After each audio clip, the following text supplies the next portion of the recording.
We're live. All right. Welcome.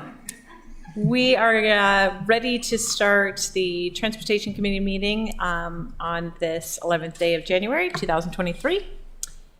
And roll call, we have Alderman Savage. Alderwoman Pindell Charles is not able to join us today. And the Chair, Karma O'Neill.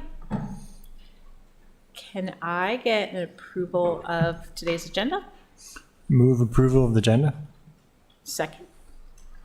All in favor? Aye. Aye. Right, approved agenda. Is there a motion to approve the minutes from 9/14/22? So moved. Second. All in favor? Aye. Aye. Minutes? Am I going too fast for you? Good. All right. Next up on our agenda, we have an update from our Transportation Board Chair, Kirk Riegel. Happy New Year. Happy New Year indeed. Make this go. Well, Happy New Year indeed, and this will be the shortest presentation I have ever given. We were on hiatus for the month of December, as was much of the city, and so we have not much to report. The only thing that comes to mind is a recommendation that we made to the City Council, to the city, regarding signage for electric vehicles and enforcement of the rules regarding their parking, because it has been observed fairly widely that automobiles other than those that are electric vehicles use those spaces, and those violations are often not monitored, no punishment results. So our recommendation was that the enforcement at all of the EV charging sites be looked at and something be done about uniform enforcement throughout the city, especially the Pip Moyer Center, where there seems to be a serious problem. Apart from that, we are finishing up the last year's work with an annual report required by ordinance, and that's it. Great. Thank you so much. And thanks for coming out today. You bet. Oh, questions? Could you send us a copy of your recommendations? Yeah, I did already, but I'll be happy to repeat it. All right, thank you. Yeah. Thank you very much.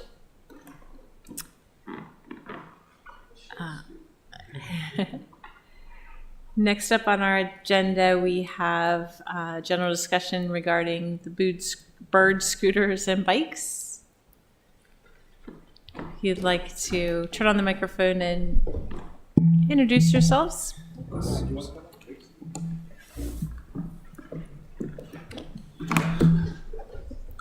Hello, council members. My name is Phil Sung. I'm a representative from Bird Rides. And today I just wanted to provide a quick program update. I know we met over the summer, so really appreciate the opportunity to come before you and present kind of a program update. I hope to be a little bit longer than the prior presentation, so if I do go long, let me know. But just wanted to give you some data points and some refreshers as well as to the citizens. So Bird, we're a dockless micromobility company, really focused on last mile transportation solutions, and as a result, reducing congestion, improving air quality, and overall quality of life in the cities and campuses that we operate in. Just a reminder on customer service. So we do have our phone number and email customer service on every vehicle. If you wanted to voice a complaint through the app as well, we have a community mode where you don't necessarily have to be a rider to voice a complaint, but just wanted to refresh everyone on these options available. So moving on to, I just wanted to also shoot a reminder for community pricing. One thing we do want to focus on in Annapolis this year is our community pricing. This is a discount program for a variety of qualifications, nonprofit employee. If you qualify for a state or federal assistance program, a Pell Grant recipient, if you're a student, senior citizen, veterans, you just shoot an email to access@bird.co to qualify, and we'll enroll you into our community pricing program. Moving on to the updates for this year. So just wanted to give you a snippet or taste of kind of how we've been involved in the community for this past permit year in 2022. We started last year. I think one, it's just been working with the various organizers and various organizers as well as some of the community orgs in Annapolis. So just to give you an example, the Kunta Kinte Festival, which obviously really a lot of foot traffic near the water. We attended the planning meeting, making sure that bird rides or bird scooters wouldn't cause interference, that folks there would be safe, at least from our devices. And what you see on the top right there, it's a no ride, no parking zone. And it was successful. We didn't have any complaints during that festival. And this is something that we'll continue to do for any high traffic events that go through Annapolis. Another thing that we obviously work really closely with Eric at his office, but coordinating ahead for the sailboat show that took place in October. So really just anticipating the need and then some of the higher traffic areas. So we actually shifted a lot of our deployments from outside of downtown to Eastport to accommodate those that park in Eastport and would take a scooter to enjoy the sailboat show. Last thing I'll mention as well is on Navy game days. So working very closely with the stadium operator just to make sure that one, the area is clean of scooters prior to the game day event starting in the morning. And just mapping out every single game day moving forward to make sure that there is a no park, no riding zone. One thing that we did observe is obviously this is a great transportation solution to get to the stadium. We did see a lot of scooters parked outside of the zone, so it is working. But one thing we'd like to kind of explore for the next season is to even use just a single parking spot for a car. You could fit a lot of scooters in that. So even just a visual demonstration of, this takes so much less space, and even an indirect way to tell the citizens, this is a great way to get to and from high traffic events, but also to see just how much more efficient this can be for a transportation solution. So it's something we started to discuss this year, but something we want to implement more fully in the upcoming season. So moving on to a program update. So just giving you a snapshot of the last quarter. Last 3 months rather, November to January. This gives you just an idea of ridership throughout the week. And there's just a couple of interesting patterns here. So obviously Saturday is the highest number of average rides. And you can see in the average ride distance, hovers right around a mile. We really are a last mile transportation solution, so it's always cool to see that. And also the average ride duration, it's pretty typical for trips, just under 10 minutes, but you see the highest ones, not by much, on Mondays and Fridays, which I think is pretty interesting. A couple of metrics for the community pricing program that I mentioned earlier. It's a great program to have, but this is a common thing we've experienced in other cities too, where it's trouble having people enrolled. Once people are enrolled, there's very high utilization. So as you can see, there's 10 rides per community pricing in terms of rider. But this is something we want to continue to increase as we get more involved and integrated in the community. And we welcome the feedback of the council to see how we can increase those signups and get folks to these transportation solutions if they can't afford car insurance, car payment. We know it's been a tough economic climate for a lot of folks out there. So moving on to, and please stop me for any questions. I'm trying to go by pretty fast here. I have a couple maps here that are pretty interesting. These are just snapshots, and I do wish to have follow-up findings, analysis if needed from the council. But you see on the left, and we're going to have blow-ups on these on the next screens. But you see on the left, this is a map of start maps. And this is indicative of where the scooters are at the beginning of the day. And it is color-coded, so the lighter dots, they're shorter rides. And then the darker circles, they indicate longer rides. So you kind of see a difference between the start and ends in this city. So I have a couple maps that are going to go into this. So looking at the start maps, you can see, a lot of density of rides in the downtown area. That's a result of obviously higher deployments there, and then a lot of points of interest within that area. Yes, Councilman. Is this for the bikes and scooters? Yes, this is for bikes Both and of them? scooters. That's correct. So you can see just what the map tells you right off the bat. You see a lot of density in the city center towards the downtown area. A little bit of shorter trips, but it's not to neglect the rides that are taking place outside. And one thing to keep in mind is our 100 vehicle cap. We've been going a little over it just to kind of explore the need and utilization from the program. But you can see that there's still rides that take place outside. And we have another map that shows kind of the start trip and the end trip kind of compiled together. But this is the start map of where the scooters start. They're just a little bit blown up. And then here are the end maps. So it is interesting that we deploy a lot, obviously, in that downtown area. But where people are going, they're going all over. And you can see that the darker blue, it indicates that these are longer trips. And one thing to kind of preview for next year, we are continuing to work with Anne Arundel County to expand that operating zone and begin a program there. And once those operating areas are unified, you should probably be able to see a little bit more ride ends up in this northwest quadrant here near the mall. But I think this is just a really interesting kind of snapshot in time. And again, just a reminder, this is just the winter months starting in November. Ridership went down a lot. Obviously, it's a very seasonal business and seasonal rider trends. So it'll be interesting to kind of do comparisons once we have a little bit more time. And again, at the follow-up request of the council to be able to share that with you. The last visual I wanted to share, and I think this is super interesting. So one thing we want to work with Eric's office and Casey on is what are the actual routes folks are taking to get to places to be able to target infrastructure investments. But I think this is also a really interesting graphic. You can't really tell what route they took, but you can't tell where people are going. And I think it is a really interesting story to tell, again, that a lot of rides begin in the city center, which we'd expect. A lot of deployments are there. But even on the outskirts, you see folks going from one place to another. And I'm sure one of Brian's trips are in there too, so I can't share that for privacy reasons. But this is just again an indication of where people are riding, and I think this is a super powerful graphic. People are going all over, and they're really seeing this as a serious transportation solution. Again, this is compiled for citizens, for visitors, but at the end of the day, these are all single vehicle road trips that are replaced by a scooter. Again, one last one. So this is ride starts overlaid by ride ends. So starts are green, ride ends are red. And again, just an interesting picture in combination with this one of where people are starting rides and where people are ending. And again, we're going to work with Eric and Casey here to make sure that we can target investments and tell a story with data and to be able to, again, give that case for where these investments are happening. Another thing that we are working on is a bit more targeted deployment. This is something that Eric is always on his mind of how can we increase utilization in other parts of the city. This is something we're going to explore, and I think this also comes in conjunction with the CAP that we've been working with, but also say we continue those discussions with Eric and his team.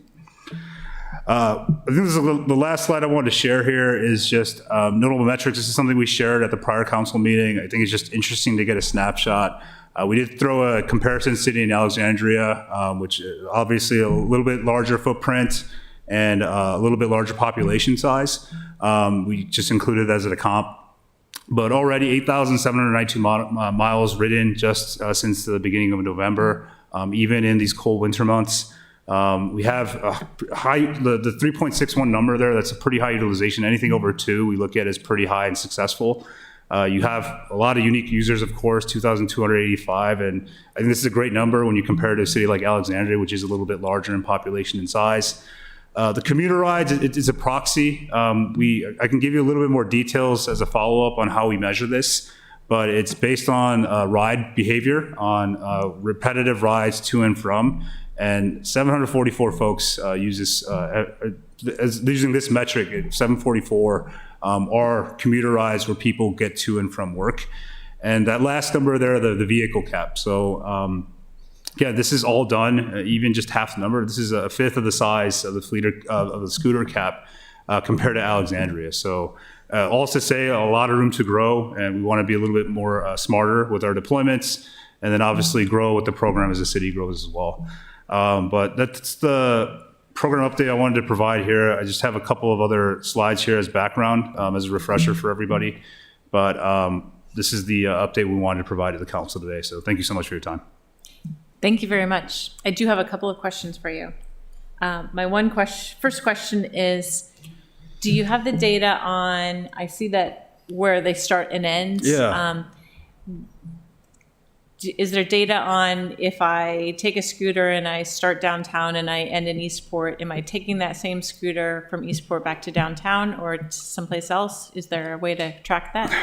That's something I could look into. I don't have an immediate answer for you, but that would be interesting because I think it speaks to the dockless model and shared services where scooters available. You do have the opportunity to lock the vehicle. So let's say you wanted to go into a store, get carry out. If you lock that scooter, it'll still be available for you once you come back out. But the shared services model, it just, once you park it and you end the ride, it's free for somebody else to use. But that'd be something interesting we could look at and provide a follow-up to see what kind of data we can provide. Right. I had called a couple of times because I live in Admiral Heights and there were bikes that seemed to languish on the street corner for several days at a time. Usually after the third day I was calling, and I think there were like 3 or 4 instances of that, or emailing to say, hey, come and get these because they've been sitting here and nobody's taking them anywhere else. That's probably been my biggest complaint from constituents, is that bikes end up, in their on their front sidewalk or on the corner near their house, and they're sitting there for a long time. And when they're saying long time, meaning over several days. So I think that that's one area we'd like to look at to kind of clean it up a little bit. Absolutely. Those are my 2 questions. Did you have a question? Thank you, Councilmember. Along those lines, I was curious, have you been keeping track of the number of complaints? Have they gone down over time or in particular areas? Yeah, so I can look into that for you and provide an count. It is definitely something we track, so I could provide that as a follow-up. Thank you. And maybe like a breakdown of what kind of complaints they were, as far as, I don't know, getting left certain places or just people using them improperly, or I'm just kind of curious. Yeah, so the vehicle complaints that we track, it's through our community complaint mode, to community mode. It is related to vehicle, whether it's faulty brakes, we'll check that right away. It is due with parking clutter. We'll get complaints from offices, and we usually try to turn these around in 1 hour or 2. But those are the types of flavors of complaints that we get, and we can provide an update to Eric and the council as well. Yeah. Thank you. And I failed to acknowledge Alderwoman Tierney earlier, but I believe that she has some questions. Yeah, thank you. This wasn't my initial question, but to Rob's point, have there been any accidents? Yeah, so none reported to us that we're aware of. Oh, okay. And I also want to expand on Alderwoman O'Neill's question, because that map really looks like it has a good story to tell as far as, Eric shaking his hand, Eastport, and finding out whether or not Eastport is traveling downtown, and what is the reason. My hope is that these are Eastport residents that are coming downtown who may not have. I've heard that a lot from Eastport residents, that downtown is very inaccessible as far as parking, et cetera. So I guess the question is, are they round trips and coming from Eastport? Yeah, so that would be good to know. Yeah, no. So based on what this graphic tells me, it does. We don't have. I can't. This data right here, this graphic won't tell you if that same person came back and forth, but it does look like there is. I mean, you could see the overlap between the red and the green. Yeah. That there is in fact a lot of people that start the ride there and then also end the ride there. Yeah. But nothing specific to offer, but something we could follow up with. Yeah, but showing just that connectivity is really absolutely a positive thing. Thank you, Alderman. Thanks. Thank you. Yes. I wanted to ask a bit more about, do you have a map showing where you tend to, I guess one of your maps did show where you leave them, but are they kind of left in clusters? Are they left at transit stops, or how do you plan on where to?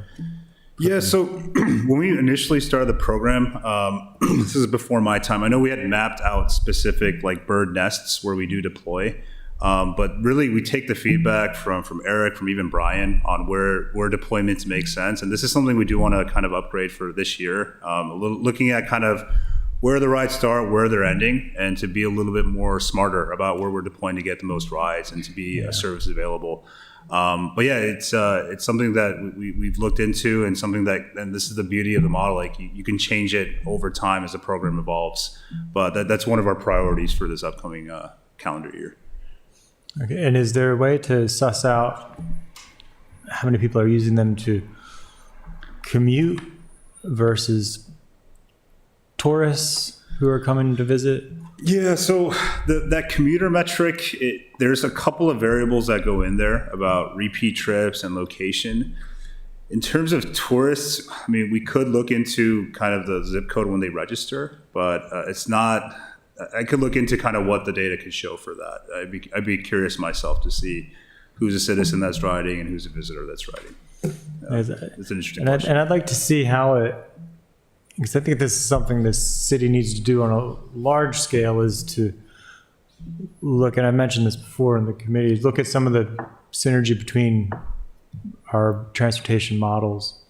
So I'd be curious to see, I wonder if we could overlay some of our traditional transit maps with, or transit stops with the bird data to kind of see how it's being utilized. Because I think as far as placement, I think that, I don't think it's the most efficient thing to do is to look at it in a vacuum, right? Because we do have all these other modes of transportation. And so, I guess it's a big question, but I think there might be some value in, especially I know I think the director may know, would definitely know better than I, but I think next year we might be reviewing some of our transit, our system, our maps, and if we're planning on continuing this program and the transit and adding in electric ferry and shuttle and yada yada, I think it makes sense to kind of do a comprehensive review. So the more data you can give us, I imagine Absolutely. Better will be,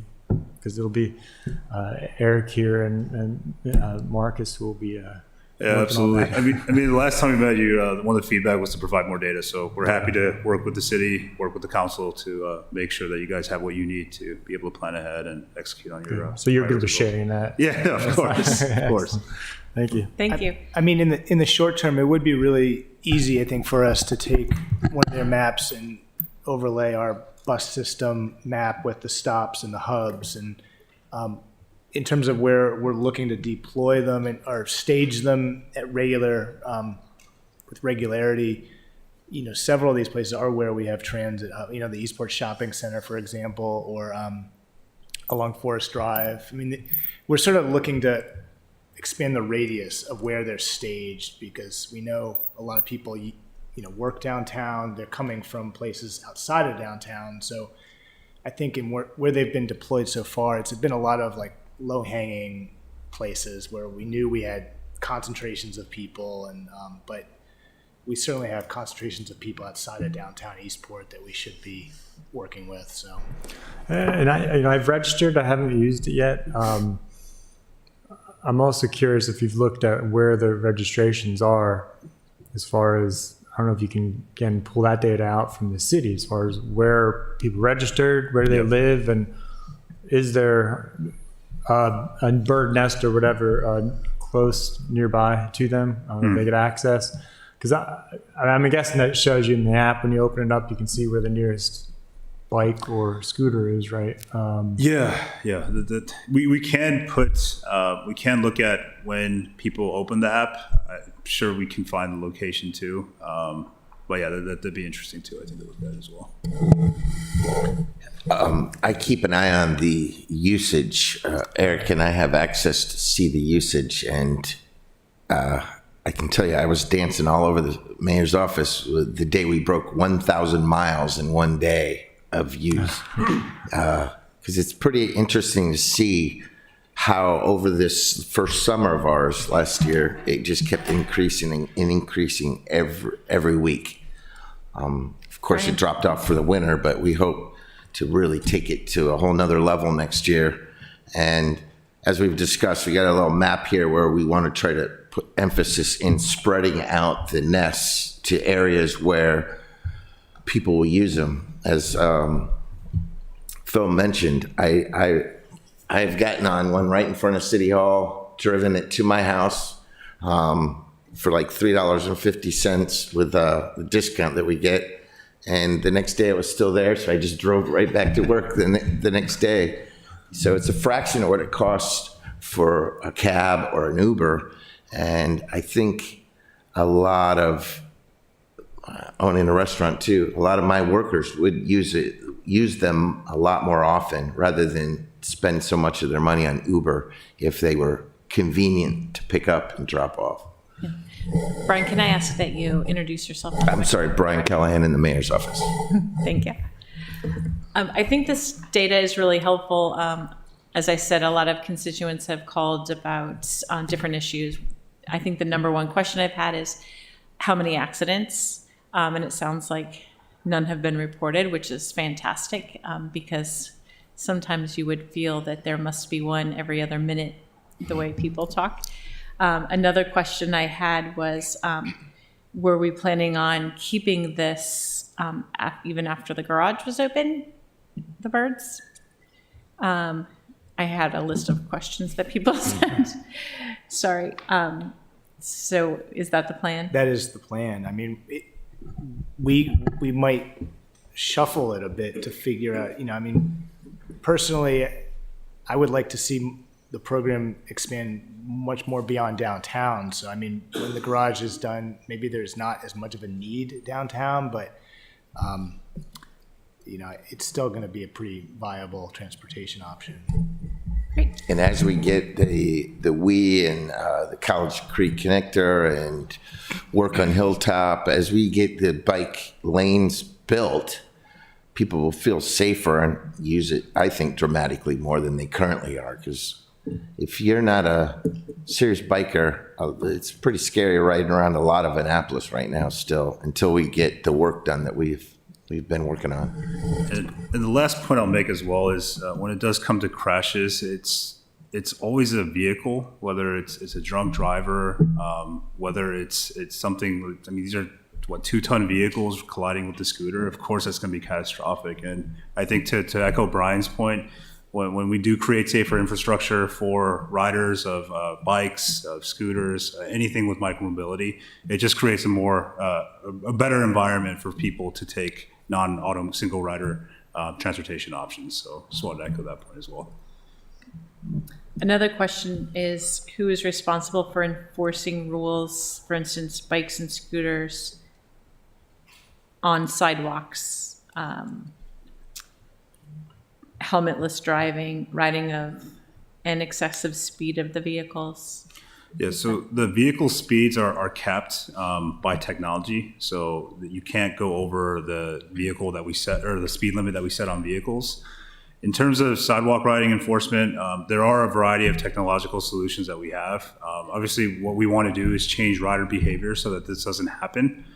So it's something that we try to implement, whether it's in-app education, tutorials, mandatory trainings within the app.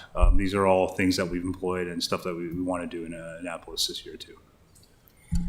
I'd just like to remind you, thanks to Mr. Rigo, who's in the back here, the council passed a bill last year or the year before to allow bicycles on our sidewalks. Now, we don't want to encourage that down in the historic district where our sidewalks are tight and there's masses of people. But again, until we build some of this infrastructure, the sidewalk is the only kind of place people feel safe to ride in much of our city. And I'd also add that just anecdotally, the hazardous use went down significantly after a few months. It's like you think about a lot of people who are riding these things may have not been riding bikes previously, and they just weren't familiar with our street system, one-way streets, etc. It's like not very pleasant to ride the wrong way down a street. And once you learn, and God forbid something could happen, but there was an evolution there in terms of how people were using these, just like they were riding their own bike, So I think that has been good to see. Great. Thank you very much. Are there any other questions? Any questions from our audience? Kurt? It makes it sound like there's a huge audience, right? way in the back. All right, I appreciate the time that you took to put together the presentation and for coming out today. Thank you very much. Thank you so much. Really appreciate it. We'll look forward to seeing you maybe in another 6 months. Yeah, absolutely. We'll be back. Thank you. Thank you. Thanks, Brian. Thank you. Next up on our agenda, we have Transportation Director Moore to talk about the Magenta shuttles.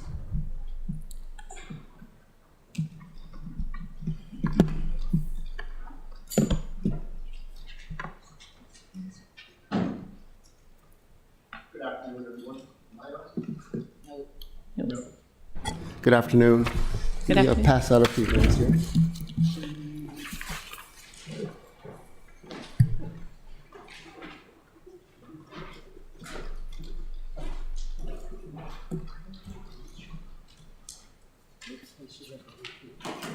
Thank you.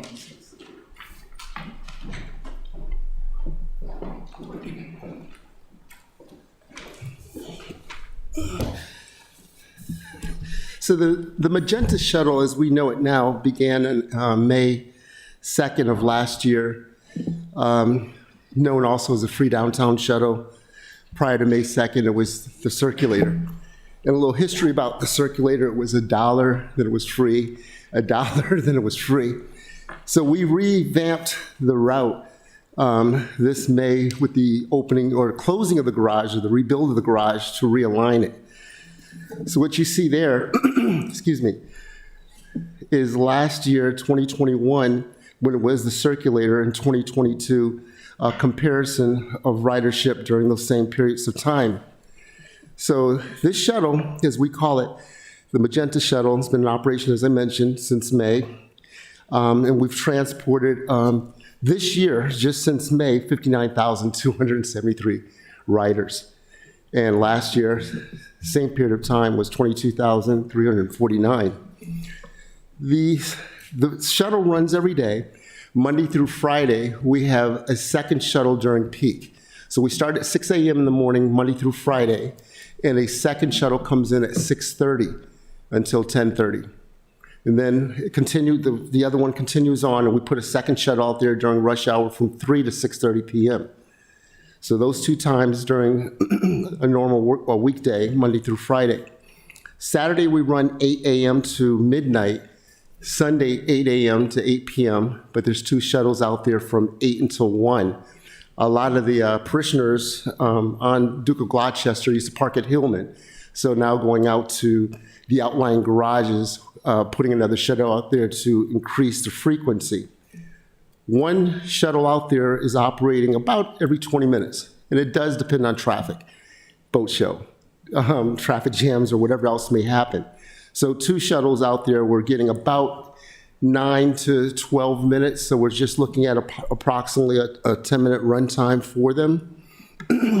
There's also a translock, as you probably can see on our website, but I'll pass this around. You can download it to find out where's my bus in real time. So when there's two out there, you can actually see these dots moving, hopefully not one behind each other, but in opposite directions. And you can kind of gauge yourself if you're at City Hall, Gorman Street, or wherever, and you kind of can see where it is and know that it's going to be there in 2 or 3 or 4 minutes, and you're not waiting out there too long in the cold. But to give you the established stops, it starts at Park Place. The first stop would cover the Knighton Garage, which is at Lafayette. The second stop will be right in front of 7-Eleven on West Street. And a big stop, of course, would be the court. The circuit court on Church Circle. And coming around to Duke of Gloucester, right out front here, we have a stop. And we just recently added another stop about 2 months ago, which is on Compromise, just beyond the Waterfront Hotel. So you come around the circle, the next stop is at Gorman at Main. And that kind of covers our mid-block, because it used to be in front of Buddy's. But after Buddy's, the next stop would be Church Circle. So you got the whole Main Street. So we just moved it down just a little bit to, help out with that walk or that stop in between. There's another stop on Church Circle in between School and Main. And as we go around the circle, we're stopping at what we call 80 West, which is west in Calvert. So it picks up the Whitmore in the Gott's Garage, going in the other direction. And then a little further down at Lafayette, then back into Park Place. So those are the established stops. So these are actual stops that we have on the shuttle, whereas last year it was more of a flag stop. You can kind of knock it, call it out anywhere along the route, which was some safety implications and also, dealing with time. And as you can see by the numbers, we realigned it. It used to go, if you went down West Street, it would make a left on Calvert, all the way to St. John's, and coming around that part of Western Annapolis, coming back through and up.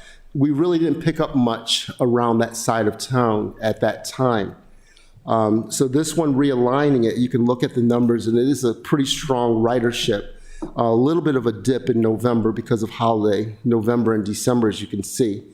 But we plan to continue, obviously, enhancing this because we rebranded it with the magenta colors, and it's really pretty exciting to look at, and the other things that we're doing with it.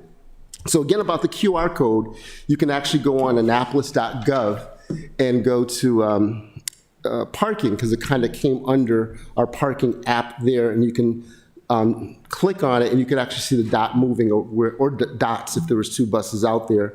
Or you can actually go to your app store for Google or for iPhone and download the Translock app, and you can actually have it there as well. So what I've given you there is a map of the Magenta shuttle and the statistics as we know it right now, as it is from last year, May through December of 2021, and the same from the year before, May 1 of 2021 through the end of the year. So any questions that you might have? This is exactly what I wanted. Okay. So thank you very much. Do we know any statistics on the riders versus people living in Annapolis versus tourists coming in? That is a good question. We're catching a lot of the circuit court. We also have cameras on our buses, City of Annapolis, because remember the other part of the bus is operated by our contractor, which is Reston. And these are 16-seat buses. And if you get standees on there, you can probably get 40. And I've seen a few trips of that many, and it completely empties out at the circuit court. We're catching more of the transient or visitor, and then of course our employees. We started a little earlier. We were going to do 6:30 or 7, but some of our meetings that we had with the businesses around, for example, Chicken Ruth says, well, we open up at 6:30.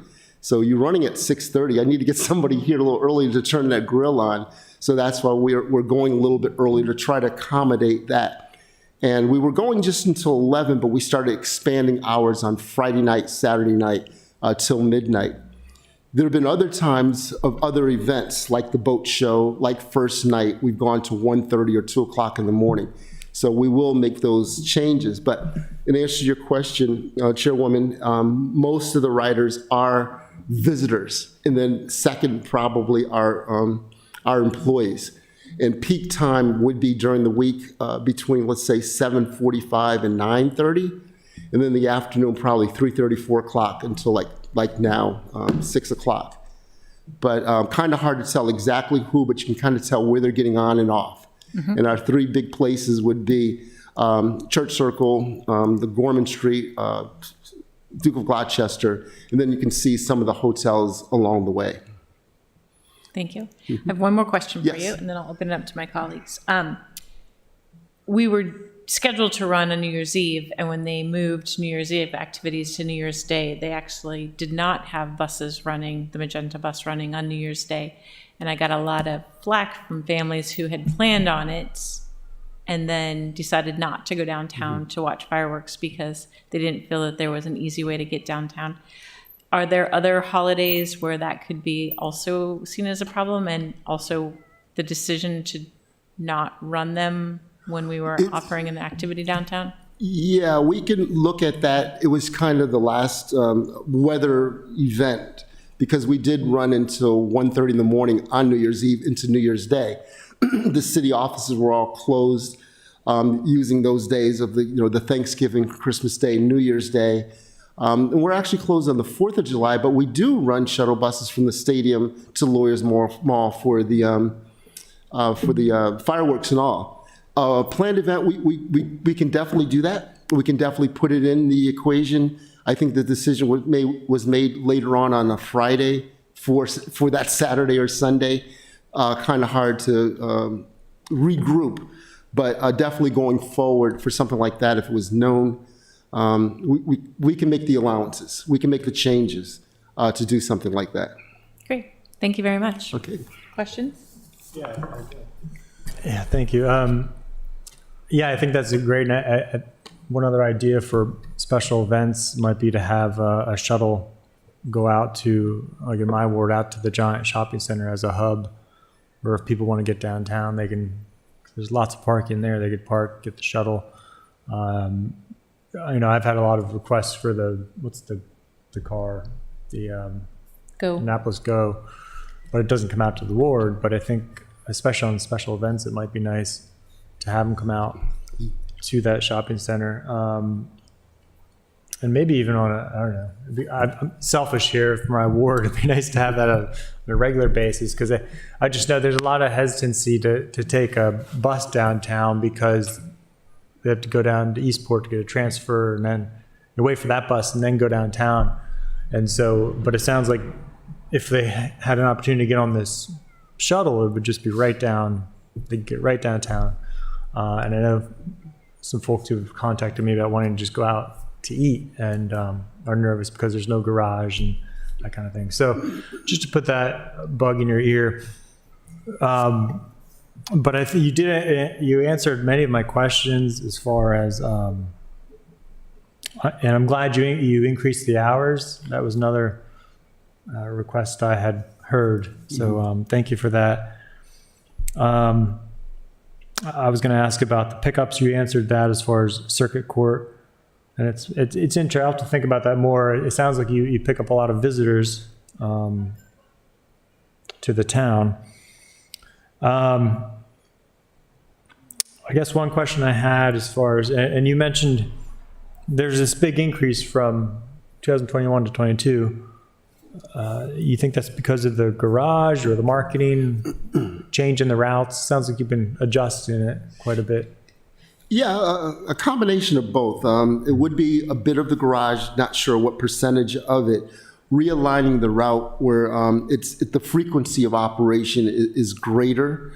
So those factors there. And I think when you look at the numbers here, a good litmus test would be probably 2019. Because 2020, 2021, we're still in that pandemic mode, and a lot of things were closed and people weren't out quite as much. We're still, with transit, haven't gotten back to our pre-pandemic numbers of riders. So that probably is a contributing factor to this big growth here. People are going out a little bit more than they were in 2021 and definitely 2020. Yeah. And so I guess has a decision been made as far as carrying this forward into once the garage is built, or is that just going to be determined? I'm sorry, your question was? As far as, is this going to be carried forward once the garage is constructed? Absolutely. This will continue on.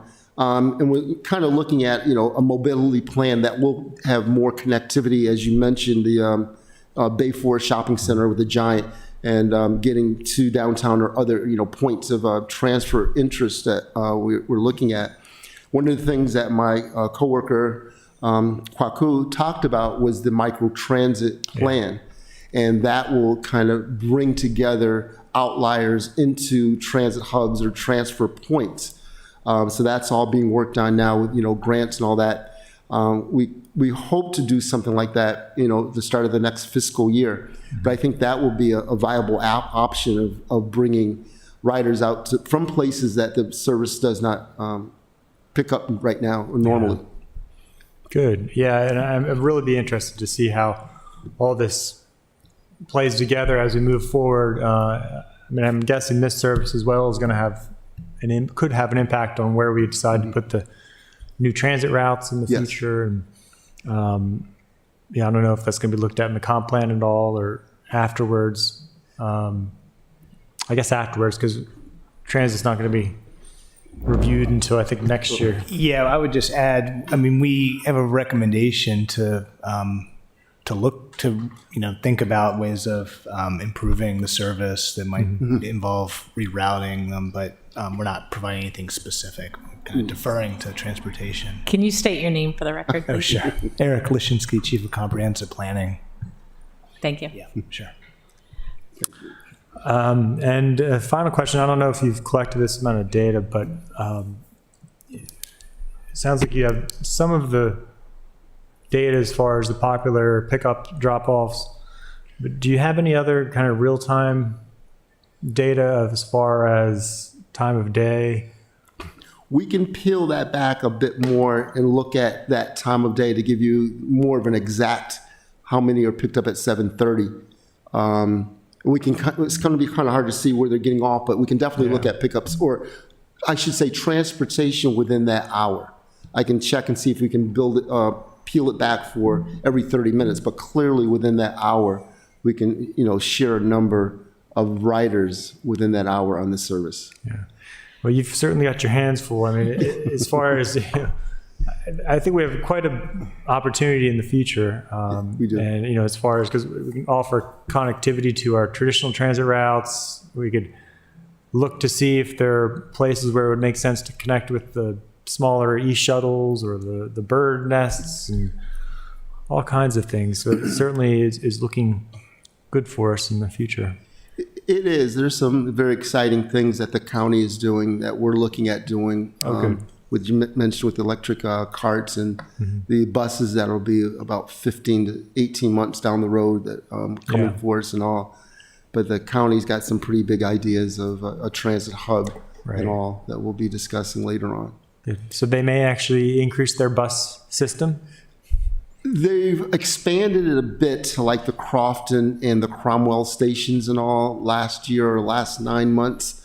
But where their hub actually is when you look at around the mall, so in the county, making a transit hub maybe on, I guess that's the western side, northern side of the mall, the Best Gate Defense Highway area. There's some plans there that the county's working on or looking into. Yeah, good. Yeah. Well, thank you. That's all I have.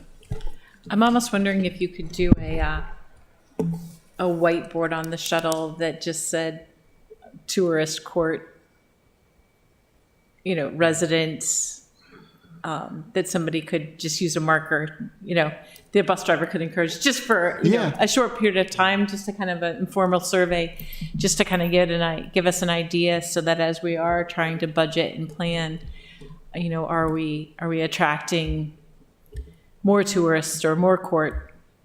And is that where we kind of look to expand? And I love Rob's idea of expanding it, even if it were a pilot on 1 or 2 days a week to the Bay Forest downtown. I've had a number of people, friends mostly, who live on that side of town that just lament the fact that they don't have that option. And they're like, we would certainly choose that over town center or the mall or another restaurant if we'd had the option to just jump on a bus. Yeah. Okay. Sorry, I cut off. Oh, no, no. Okay, it's fine. so one quick thing. No, you're fine. I do wonder, I was asking about the tourists and how many residents use it, because I wonder if it might make sense at some point to, this might be too difficult to do, but essentially allow residents to run for free since their taxpayer money are paying for it, but then have tourists pay something, contribute something. I don't know if that'd be too confusing or not. Yeah, some kind of a token or.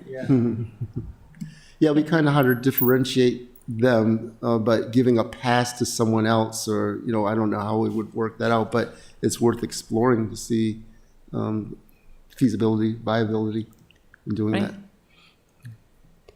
Oh, hi.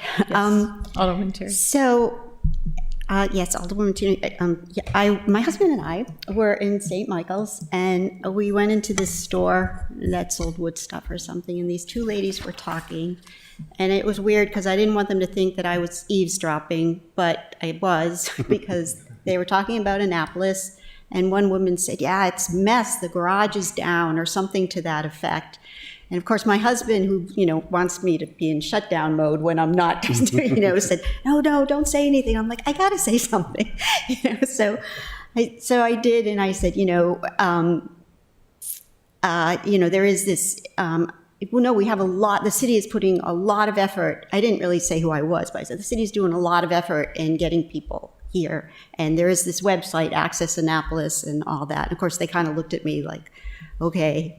But it brings me to my question is, how do they find out about it? I know our marketing efforts. I mean, I know how much money we put into it with Access Annapolis. But do we have data that indicates, do they find out about it ahead of time, A, or B, when they get here, or C, by basically word of mouth? And that experience, in St. Michael's led me to believe a lot of it is word of mouth too. And when you talk about word of mouth, convenience is the biggest thing. You want people, ideally you want people to say, it's really convenient to do this, and to that, here's my question. Have we entertained, for people who find out about it when they get here and they know enough to park it at another garage, is there signage, or have we thought about putting signage on the inside of the garage before they get, at the stairwell, and said, there's circulator pickup outside to downtown shopping, like that kind of stuff. I mean, people want to know. The problem with Annapolis and these other garages is that they don't see what they're going towards. Mm-hmm. It isn't like going to a mall and they park in a parking lot and they can see the store they're going to. Beside the whole distance thing, but so we have to work on that and let them know that there is this connectivity downtown before they see daylight. Do you know what I mean? We probably could do better with signage in the garages that we own and operate. Yeah. I'll check back with our, the mayor's office, those that are putting marketing things together, like through Mitchell, how we're doing with, the printed media and the voice, radio, how are we doing this? Looking back or thinking back from like Thanksgiving to New Year's Day for the 3 hours free. We try to get in the Capital Gazette and everything else, as well as putting signs on the meters. We probably can do a little more with that kind of a blitz all around. And there's the receiving end too. I mean, I know living at Park Place, the residents love the fact when Colonial Theaters was playing that, we had late hours and that was huge for Colonial Theater. And so Colonial Theater, advertises it. They put it in their advertisement or whatever. And the same with the Navy, with the Naval Academy. I mean, Parents Weekend, it was packed with parents that they knew, I don't know where they parked, but they got on that shuttle. So, but I think, we just have to think about, word of mouth saying that it's a very convenient experience. Yeah. I know Eric knows how to do that. He's nodding his head. So. Yeah. Well, we'll look at other ways to, get that out. I think you're right that we could do more to attract more, businesses here or business for our city. Mm-hmm. Great. Thank you. Any other questions? Any questions from our audience?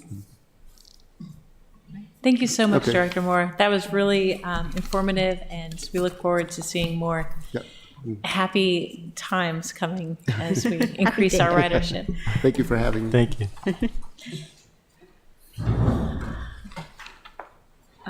That concludes our agenda. Is there any other business we'd like to discuss?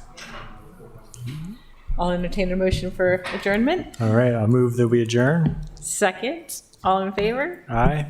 Aye. Meeting adjourned.